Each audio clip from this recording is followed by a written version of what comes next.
Assalamualaikum warahmatullahi wabarakatuh. Pertemuan kali ini kita akan membahas tentang materi persamaan termokimia dan hukum Hess.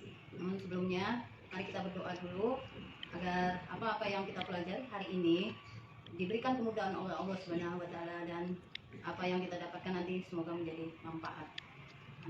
Coba kamu perhatikan tabel berikut. Cara menghitung perubahan entalpi salah satunya adalah melalui hukum Hess. Untuk mahir dalam perhitungan hukum Hess, pengetahuan dasar yang harus kamu miliki adalah persamaan reaksi.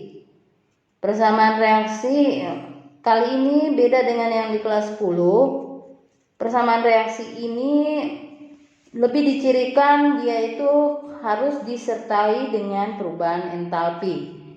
Nah, jadi kalau ada persamaan reaksi yang menyertai perubahan entalpi baru dikatakan persamaan termokimia.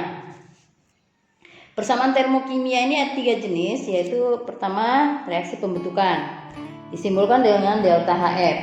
Kalau nilai kalori yang dilepaskan untuk membentuk 1 mol senyawa dari unsur-unsurnya, itu definisi dari reaksi pembentukan.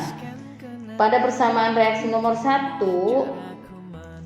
kita lihat di sini ada 3 contoh persamaan reaksi. Kalau reaksi yang pertama ini bukan merupakan persamaan termo karena alasannya pembentukan CO2 ternyata bukan dari unsur-unsurnya, tapi dari senyawa. Karena CO itu merupakan senyawa bukan unsur.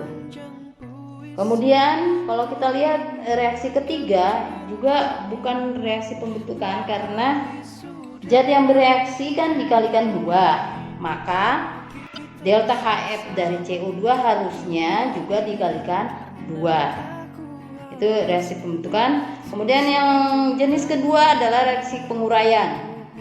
Reaksi penguraian itu merupakan kebalikan dari reaksi pembentukan. Kalau tadi reaksi pembentukan unsur-unsur kita letakkan di sebelah kiri dari tanda panah, maka pada penguraian unsur-unsurnya kita letakkan di sebelah kanan dari tanda panah. Ya. Kemudian perbedaan lain dari pembentukan, biasanya delta H-nya ya. Delta HD pada penguraian itu biasanya bertanda positif. Sedangkan delta HF pada pembentukan itu biasanya bertanda negatif atau mengalami reaksi eksoterm. Sedangkan pada penguraian mengalami reaksi endoterm. Jenis yang ketiga itu reaksi pembakaran. Ciri dari reaksi pembakaran ini di sebelah kiri atau bareng dengan pereaksi itu selalu ditambahkan dengan O2. Tanda panah atau hasil reaksi selalu dihasilkan CO2 dan H2O. Kemudian baru disusulkan harga delta Hc-nya. Itu baru dikatakan reaksi pembakaran. Untuk mengetahui sejauh mana daya serap siswa, Ibu tampilkan tugas. Silakan dijawab di buku tulis.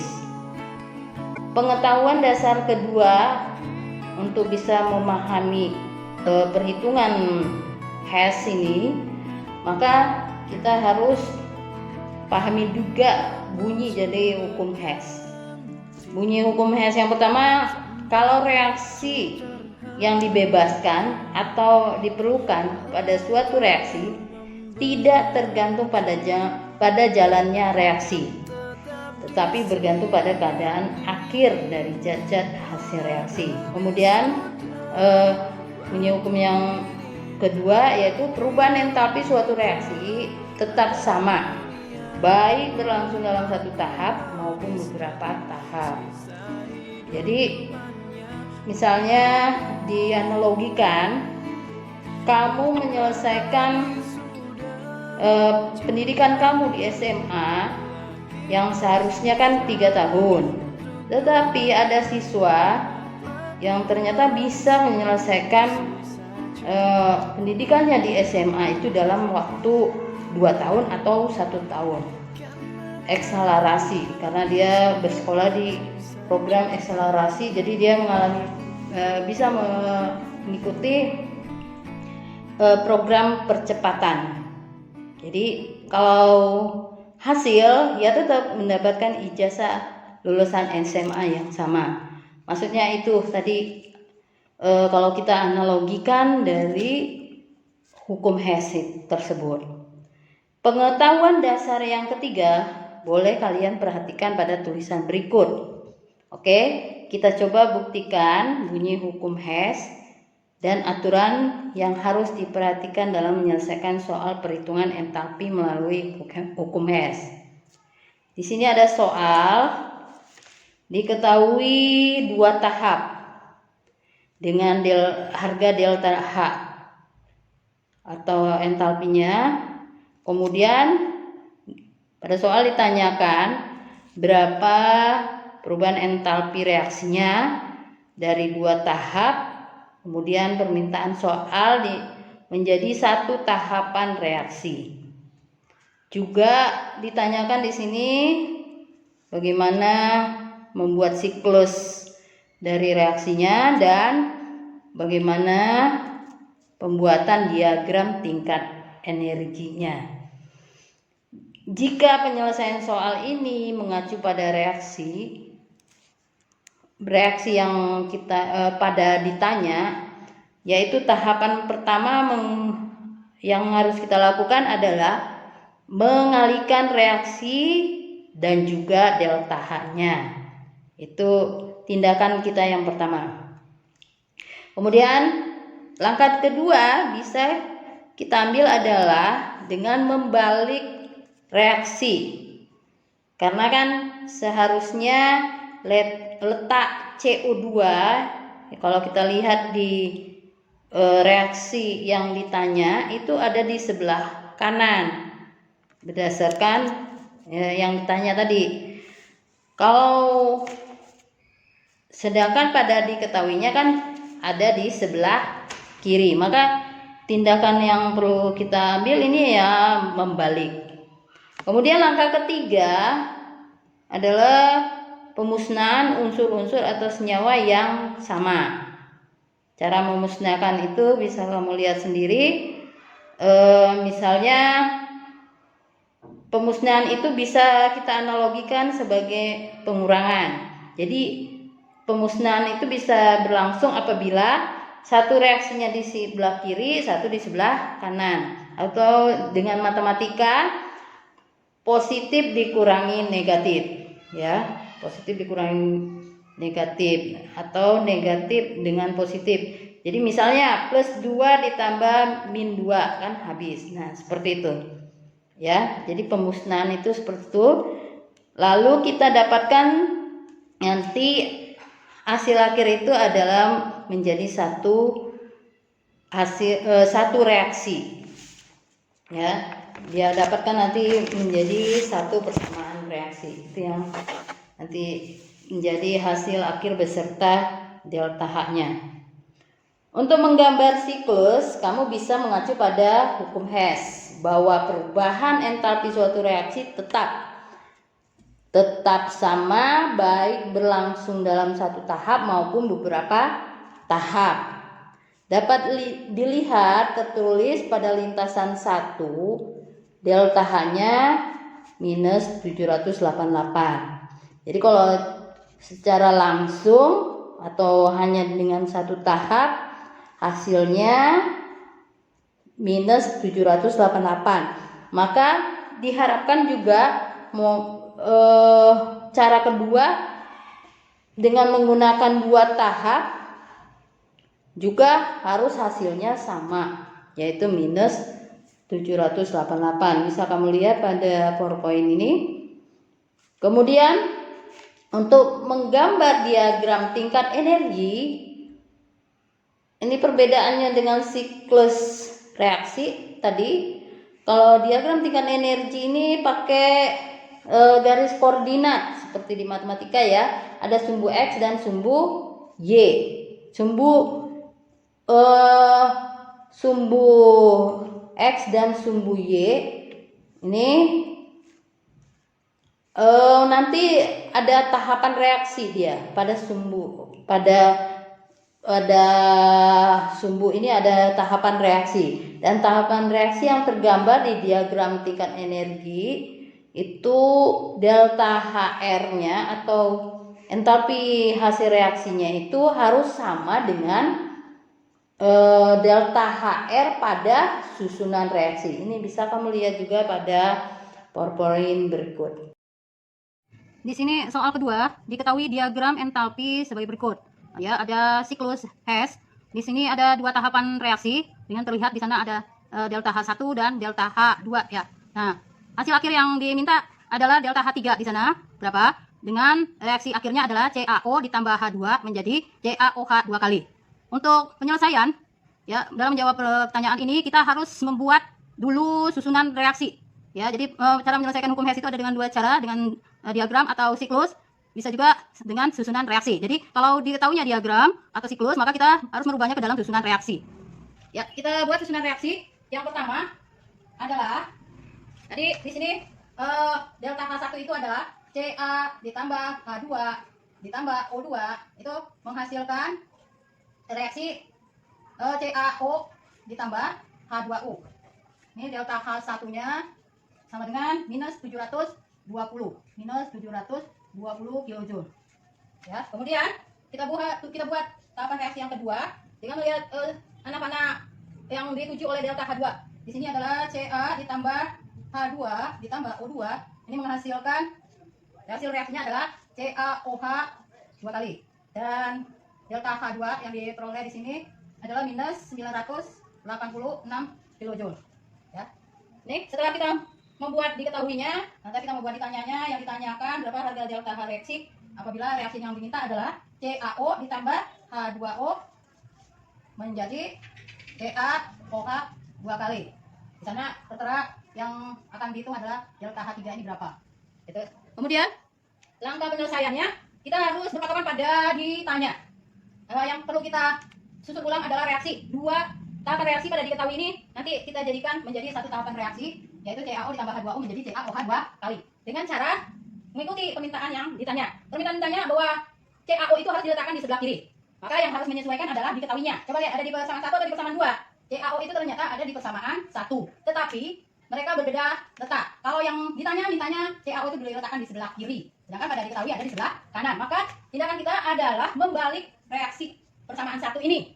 Yang dimaksud dibalik adalah semua senyawa yang ada di kanan kita letakkan ke sebelah kiri, dan sebaliknya senyawa yang ada di sebelah kiri kita letakkan di sebelah kanan. Jadi hasilnya seperti ini, CaO ditambah H2O ini akan menghasilkan Ca ditambah H2 ditambah O2.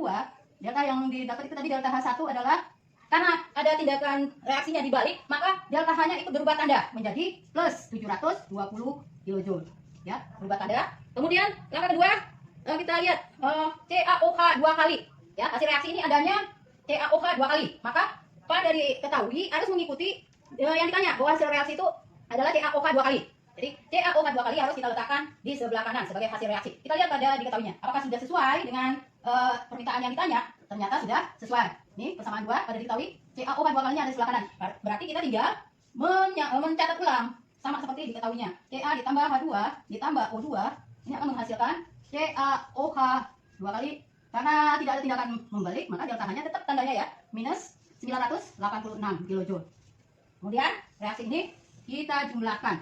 Ya, reaksi ini kita jumlahkan dengan asumsi matematika. Kalau kamu punya utang 2, kemudian ada uang 2, hasilnya apa? Berarti 0 ya, tidak ada utang, tidak punya uang juga. Nah, sama seperti di persamaan reaksi, ini bisa saling meniadakan atau bisa dihapus dengan persyaratan satu unsur atau senyawa itu ada di sebelah kiri, satu lagi ada di sebelah kanan. Kira-kira yang seperti itu apa? Nih, kita lihat bahwa Ca ya dengan jumlah molekulnya cuma 1, koefisiennya 1. Di persamaan 1 juga ada Ca, tapi di sebelah kanan. Sama, satu molekul. Maka ini dikatakan bisa saling menghapus. Ya, apalagi ini ada H2. Juga bisa kita hapus. Apalagi ini ada O2 ya, yang sama. Nah, itu bisa kita hapus. Kemudian hasil reaksi yang kita akan dapatkan, ya, hasil reaksinya. Maka dari dua persamaan reaksi ini kita jadikan satu reaksi. Dengan asumsi dua reaksi ini ada di sebelah kiri, semuanya diletakkan di sebelah kiri. Yang ada di sebelah kanan kita letakkan di sebelah kanan. Tapi yang sudah dicoret tidak lagi kita tuliskan. Nanti ini yang menjadi hasil akhir adalah CaO ditambah H2O menjadi CaOH 2 kali. Kemudian delta H3 ya. Sana permintaannya delta H3. Ini akan dihasilkan matematika ini ternyata yang lebih besar hutang. Maka nanti hasil reaksinya dihasilkan bertanda negatif. Ini hasilnya adalah 266. Ya. Sini soal ketiga, kita lihat ada 3 persamaan reaksi. 3 persamaan reaksi juga mempunyai delta H masing-masing. Dan yang diminta adalah berapa delta H reaksi apabila reaksi yang diinginkan adalah C2H2 tambah 5/2O2 menjadi 2CO2 ditambah H2O. Diketahui reaksi yang pertama adalah C ditambah O2 ini menghasilkan CO2 dengan delta H adalah minus 393,5. Kemudian reaksi kedua itu H2 ditambah setengah O2 ini menghasilkan H2O dengan delta H-nya sama dengan minus 283,8 kJ. Kemudian reaksi yang ketiga 2C ditambah H2 ini menghasilkan C2H2 dengan delta H sama dengan plus 266,7. Maka kita tuliskan ditanyanya. Ditanya di sini berapa delta H reaksi yang dihasilkan apabila reaksinya C2H2 ditambah 5/2O2 menjadi 2CO2 ditambah H2O. Nih, sudah kita tulis ketahui dan ditanyanya. Maka untuk penyelesaiannya patokan kita adalah dari yang ditanya. Ditanya di sini mengharapkan bahwa C2H2 itu diletakkan di sebelah kiri. Maka kita lihat ada diketahui C2H2 ini ternyata masih letaknya di sebelah kanan. Jadi untuk supaya menghasilkan reaksi sesuai yang ditanya, maka ada tindakan kita pada reaksi yang ketiga ini untuk membalik ya. Untuk membalik reaksi berarti pindah posisi ya. C2H2 kita posisikan sekarang di sebelah kiri. Kemudian yang bereaksi sekarang menjadi letaknya di sebelah kanan. Ditambah H2. Ini delta H-nya sama dengan, karena ada tindakan membalik maka reaksi akan delta H-nya akan berubah tanda menjadi minus 266,7. Kemudian kita lihat lagi CO2. CO2 itu ada di reaksi nomor 1 pada diketahui. Karena posisinya sudah sesuai seperti yang ditanya, tinggal kita salin ulang. C ditambah O2 ini menjadi CO2 dengan harga delta H-nya adalah minus 393,5. Kemudian reaksi yang nomor 2 ini kita cocokkan lagi apakah letak H2O pada diketahui sudah sama dengan yang ditanya. Kalau sudah kita tinggal menyalin ulang. Ditambah setengah O2 ini menjadi H2O. Delta H-nya adalah delta H dari reaksi kedua itu adalah minus 283,8. Kemudian ini semua kita jumlah ya. Kemudian apabila ada unsur yang sama ini bisa kita musnahkan dengan ketentuan satu ada di sebelah kiri dan satu lagi ada di sebelah kanan, dan jumlah molekulnya juga atau koefisiennya harus sama. Di sini pada reaksi nomor 1 dan nomor 3 ada unsur yang sama yaitu C, tapi jumlah molekul mereka belum sama. Pada reaksi nomor 3 di jumlahnya 2, di sini baru 1. Berarti yang perlu kita buat tindakan adalah reaksi nomor 1 ini kita kalikan menjadi 2 supaya koefisiennya sama. Berarti sekarang kalau dikalikan 2 ini 2C, kemudian ini 2O2 dan ini 2CO2 dan ini kita kalikan 2, ini nanti hasilnya adalah minus 787 ya, 787. Jadi nanti angka yang kita gunakan adalah yang 787 ya. Setelah dikalikan 2 hasilnya 787. Kemudian ini sudah bisa kita coret ya unsur C itu. Ada lagi yang bisa kita coret yaitu unsur H2. Kemudian sudah habis, maka kita tulis hasil reaksi. Hasil reaksi itu yang di kiri kita tulis di kiri, yang di kanan kita tulis di kanan. Ya, semuanya kita jumlahkan, yang tinggal bersisa yang tidak dicoret itu adalah C2H2 ditambah 2 ditambah 1,5 itu menghasilkan 5/2O2. Kemudian hasilnya adalah 2CO2 ditambah H2O. Sebelum kita menjumlahkan delta H, kita lihat kembali apakah pekerjaan kita, reaksi yang kita buat ini sudah sama dengan yang ditanya. Coba letak C2H2 ada di sebelah kiri. Hasil pekerjaan kita juga sama di sebelah kiri, dan O2-nya koefisiennya 5/2. Kita juga memperoleh koefisien 5/2. Kemudian CO2 dan H2O ada di sebelah kanan, sudah reaksinya sudah sama. Kemudian baru kita menjumlahkan delta H reaksi. Ini delta H reaksi karena semuanya bertanda negatif, maka kalau dijumlah tetap nanti hasilnya adalah bertanda negatif. Ini hasilnya adalah 1337,5 kJ. Demikian, semoga bermanfaat.